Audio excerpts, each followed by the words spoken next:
Elliot Graves stepped through the double-glass doors of Cypress Grove Bistro, one of the crown jewels in his growing restaurant empire.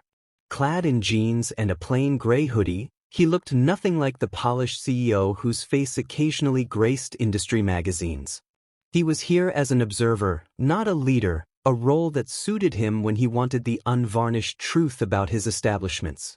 The warm hum of conversation greeted him, mingling with the faint aroma of caramelized onions and freshly baked bread. The restaurant was thriving tonight, a pleasing sight for Elliot. His gaze swept over the intimate booths and the polished oak tables before settling on the line at the counter. Taking his place at the back, he tucked his hands into his hoodie pocket and let the environment wash over him. That's when he heard them. "Come on, Darren," a playful voice teased from behind him. "You're such a buzzkill." "I said I was joking." Elliot's ears perked up. The voice belonged to a young man, smooth and confident, with a hint of mischief. He turned slightly, enough to glimpse two boys standing close together in line. The speaker was tall, with an easy smile and sharp eyes that sparkled even in the dim light. Beside him stood his companion, who was shorter and carried himself with a quiet energy. Darren, as he had been addressed, wore an expression that was hard to read, equal parts amused and exasperated. "I'm not being a buzzkill," Darren replied softly, his tone clipped but not unkind. "You just don't know when to stop, Caleb." Elliot's curiosity stirred. He hadn't meant to eavesdrop, but the way they spoke to each other, familiar yet charged, held his attention. He couldn't help but notice the subtle way Caleb leaned toward Darren, like he was drawn to him by some unseen force, and the slight edge in Darren's voice that suggested more than casual frustration. "Relax," Caleb said with a grin. "I'm just saying if you ever decide to trade up, you'd have options. Hell, half the people in here are probably staring at you." Darren frowned and looked away, his lips tightening. "That's not funny." Elliot shifted on his feet, his mind caught on Caleb's words. The casual mention of trading up landed with an uncomfortable weight. Was it a joke? A test? Or something darker? A reflection of a deeper insecurity or imbalance in their relationship? By the time Elliot reached the counter to place his order, he found himself glancing back at the boys. Caleb was speaking again, his tone light and breezy, but Darren's expression remained closed off. Whatever spark of humor had been present earlier was gone now, replaced by something more complicated. The cashier interrupted his thoughts, asking what he'd like to order. Elliot chose his usual, a simple grilled chicken sandwich and a sparkling water, and moved to a corner table where he could keep an unobtrusive eye on the pair. As he waited for his meal, he tried to focus on the restaurant itself, the layout, the service, the flow of the evening. But his mind kept drifting back to Caleb and Darren. They had taken a seat at a table by the window, their conversation continuing in hushed tones. From the way Darren gestured with his hands and Caleb leaned back in his chair, smirking, it was clear there was some kind of push and pull between them, a dynamic Elliot recognized all too well. He let out a slow breath and glanced down at his phone, scrolling aimlessly. His ex had once called him a master of detachment, a skill honed over years of heartbreak and disappointment. Yet here he was, unable to detach from the faint echoes of two strangers' dialogue. "Darren," Caleb's voice carried over again, faint but audible. "I didn't mean it like that. You know I care about you, right?" Elliot froze, his grip tightening on his phone. The words hit him harder than they should have, stirring memories he thought he had buried. They reminded him of a time when he, too, had been drawn into a relationship where affection was used as both a bomb and a weapon. He could almost hear his ex's voice, smooth and persuasive, offering apologies that never truly healed the wounds. He shook his head, forcing himself to refocus. These boys weren't his problem, and their lives were none of his business. Yet he couldn't shake the feeling that he was watching a story unfold that was all too familiar. As the server brought his meal, Elliot leaned back in his chair, taking a deliberate bite of his sandwich.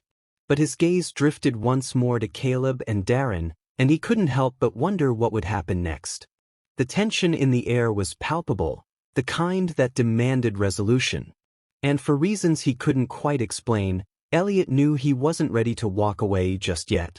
Elliot kept his attention fixed on his plate, though his ears remained attuned to the conversation by the window. Caleb and Darren's voices were hushed now, the words slipping through the quiet hum of the restaurant like fragments of a melody, discordant and unresolved. "You can't keep doing this," Darren said, his voice tight. There was no mistaking the tremor beneath his words, a mix of hurt and exhaustion. Caleb leaned back in his chair, his signature smirk faltering for a moment. "Doing what, Darren? I'm here, aren't I?" "That's not the point." Darren ran a hand through his tousled dark hair, his frustration spilling over. "You're here now, but then you'll go back to him. And He broke off, his gaze darting away to avoid Caleb's piercing eyes. The words sent a jolt through Elliot. Back to him. The phrase hovered in the air, loaded with unspoken meaning. He suddenly understood the source of the tension between them. Caleb was already in a relationship, and Darren had been drawn into the messy, uncertain orbit of his affections. Elliot's chest tightened. The familiarity of the situation was almost painful. He had once been in Darren's shoes, clinging to someone who couldn't, or wouldn't, fully commit. It had left him fractured, guarded, and unwilling to trust again. "I'm trying," Caleb said, leaning forward now, his tone imploring. "You know how complicated this is. It's not like I can just end things overnight." Darren let out a bitter laugh. "Complicated? That's all you ever say. Meanwhile, I'm the one left picking up the pieces every time you walk away."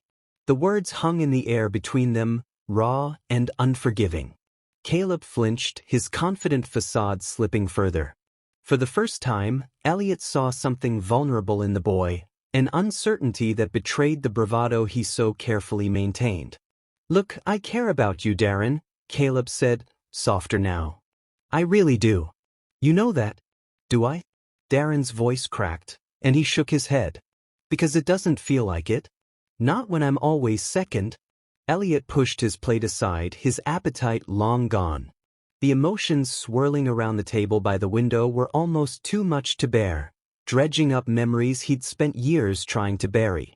He thought about the nights he'd waited for someone who never came, the empty promises that had kept him tethered to a relationship built on lies. "You don't understand what it's like," Caleb said, desperation creeping into his voice. "I've been with him for years. If I leave now, it'll ruin everything." Darren's eyes flashed with anger. "Ruin what? Your reputation? Your perfect little life? What about me, Caleb? What about what this is doing to me?" Caleb opened his mouth to respond, but no words came. Instead, he looked down at the table, his fingers tracing an invisible pattern on the wood. The silence stretched between them, heavy with unspoken truths. Elliot felt a pang of sympathy for both of them. Darren's pain was palpable, but so was Caleb's fear. It was clear that Caleb wasn't a villain, just a boy caught in the web of his own mistakes, struggling to find a way out. Finally, Darren stood, his movements abrupt. "I can't do this anymore," he said, his voice barely above a whisper. "I can't keep being your secret." The words hit Caleb like a blow, and he reached out as if to stop Darren, but the other boy had already turned away. Elliot's heart ached as he watched Darren weave through the tables, his shoulders hunched and his steps hurried. He recognized the look on the boy's face, a mix of heartbreak and resolve. It was the look of someone finally choosing themselves, no matter how much it hurt. Caleb sat frozen in his seat, his hands still outstretched. For a moment, Elliot thought he might chase after Darren, but instead, he sank back into his chair, his head falling into his hands. Elliot exhaled slowly, his mind swirling with questions. Should he intervene? He didn't know these boys, didn't owe them anything. Yet he couldn't shake the feeling that he'd been placed here for a reason, as if some unseen force had guided him to this moment. The conflict between Caleb and Darren mirrored his own past in ways that were almost uncanny, and he felt a strange obligation to do something, anything, to stop history from repeating itself. The sound of a chair scraping against the floor jolted Elliot from his thoughts. Caleb had risen, his expression unreadable as he stared toward the door where Darren had disappeared. Elliot leaned forward, his fingers tightening around his glass. He knew the story wasn't over, not for Caleb and Darren, and certainly not for himself. Elliot sat frozen, watching Caleb stare at the door where Darren had exited moments before.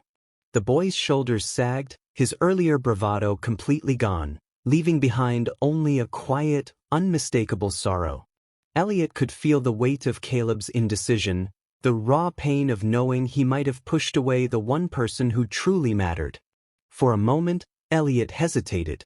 He told himself it wasn't his place to intervene. This wasn't his story to fix. And yet, as he watched Caleb sit back down, his hands buried in his hair, Elliot felt a familiar ache stirring in his chest. He recognized that despair all too well, the realization of what might be lost forever. Before he could second-guess himself, Elliot stood and crossed the room. "Mind if I sit?" he asked, gesturing to the empty chair across from Caleb. Caleb looked up, startled. His expression shifted from confusion to guarded curiosity, but he gave a small nod. "Sure," he said quietly, his voice lacking its usual swagger. Elliot eased into the chair, leaning forward slightly. "I didn't mean to overhear," he began, his tone calm and steady. "But I caught enough to know you're going through something tough." Caleb's eyes flickered with suspicion, but there was something else there too. A flicker of vulnerability, of someone who might just be willing to listen. "Yeah, well, it's not exactly a secret now," he muttered, his gaze falling to the table. Elliot nodded, choosing his words carefully. "I don't know the full story, but I've been where you are. And if you'll let me, I'd like to offer some advice." Caleb's lips twitched into the ghost of a smile, though it didn't reach his eyes. "What, like some kind of life coach?" "Hardly," Elliot replied, a wry smile of his own tugging at his lips. "Just someone who's made enough mistakes to recognize the signs." Caleb leaned back, crossing his arms. "But let's hear it. What do you think I should do?" Elliot took a breath, his mind briefly flashing to his own past. The night spent waiting for apologies that never came, the empty reassurances that had eroded his sense of self-worth. If you care about Darren, and I think you do, you need to be honest with him. Not just with him, but with yourself. Whatever's keeping you tied to this other relationship, you have to decide if it's worth losing someone like Darren over. Caleb's expression hardened for a moment, as though resisting the truth in Elliot's words. But then his shoulders slumped, and he let out a heavy sigh. "It's not that simple," he murmured. "I've been with this guy for years. Just say familiar. And Darren," he broke off, his voice catching. Elliot leaned forward. "Darren makes you feel alive, doesn't he? Like you can be more than what you've settled for." Caleb blinked, his guard slipping further. "Yeah," he admitted softly. "But I don't want to hurt anyone. I never meant to hurt him." "Hurt is inevitable in situations like this," Elliot said gently. "The question is, who are you willing to hurt less? Because right now, you're not just breaking Darren's heart, you're breaking your own, too." Caleb stared at him, the weight of Elliot's words settling in. For the first time, his bravado seemed completely gone, replaced by something raw and unfiltered. "What if it's too late?" he asked quietly. "It's only too late if you don't try," Elliot replied. "But you have to be willing to take that risk. Darren deserves honesty, and so do you." For a moment, neither of them spoke. Then Caleb stood abruptly, his chair scraping against the floor. "I need to fix this," he said, his voice firm despite the uncertainty in his eyes. Elliot smiled faintly. "Then go. Don't wait for the perfect moment. It doesn't exist." Caleb hesitated for a heartbeat, then nodded. Without another word, he headed for the door, his strides purposeful. Elliot watched him go, a sense of quiet satisfaction settling over him. He wasn't sure what would happen next, but he knew Caleb had taken the first step toward something better. The restaurant grew quieter as the evening wore on, and Elliot finally rose to leave. As he stepped outside, the crisp night air greeted him, carrying with it a sense of renewal. He glanced down the street, catching a glimpse of Caleb in the distance, his pace quick as he disappeared into the night. Elliot couldn't help but feel a flicker of hope, for Caleb, for Darren, and perhaps even for himself. The past might not be something he could change, but tonight had reminded him that the future was still unwritten. And maybe, just maybe, it was never too late to start again.